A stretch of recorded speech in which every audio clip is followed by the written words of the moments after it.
The building there, that is to say, the temple, has been utterly removed or shaken.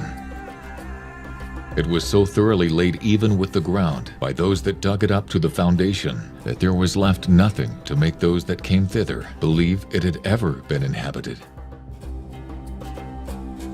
But if Herod's temple was utterly removed, how can the western wall of the temple exist today? Either Jesus was inaccurate in Matthew 24, or perhaps the western wall wasn't part of the temple at all.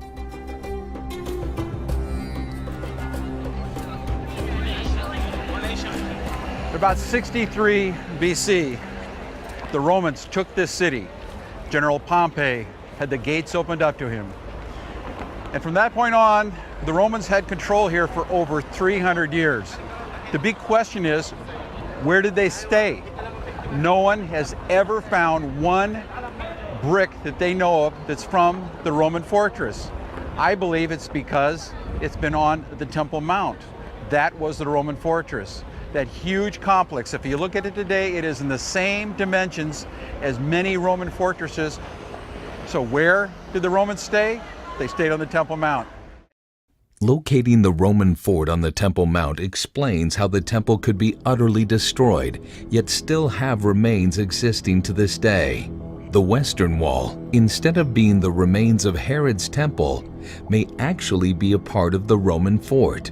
Eliezer Ben-Jar, the commander of the Israelites taking refuge at Masada, said, Jerusalem is now demolished to the very foundations, and hath nothing left but that monument of it preserved. I mean the camp of those Romans that hath destroyed it, which still dwells upon its ruins. The traditional view places the Roman fort called the Tower of Antonia at the northwest corner of the Temple Mount. This 3-acre plot supposedly housed the entire 10th Roman Legion. But how large a legion?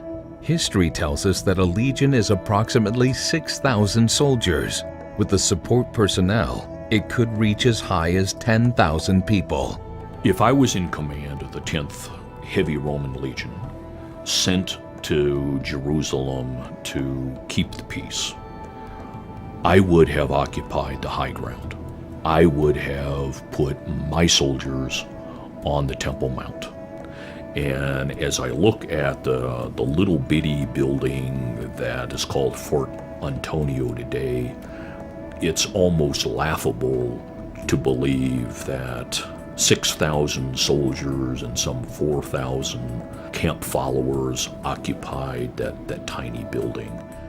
Would Rome, the proud rulers of Europe and the Middle East, be content to locate their fort as an appendage to the Jewish temple? Or would they be more likely to commandeer the entire Temple Mount to build their regional military headquarters?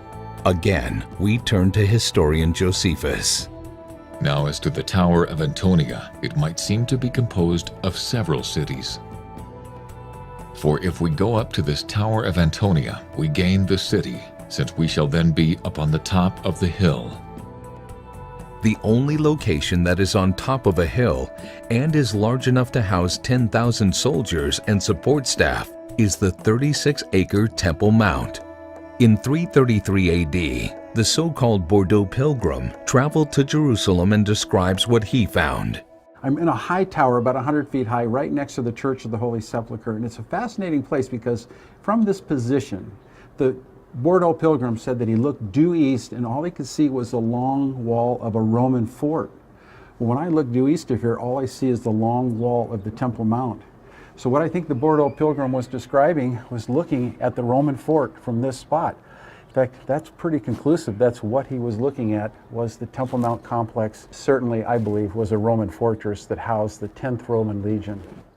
So if historical evidence places the Roman fort on the Temple Mount, why do the majority of people believe that this is where the temple was located? When it was over with and the temple was destroyed by Titus in 70 AD, that it was just like a field with blowing grass.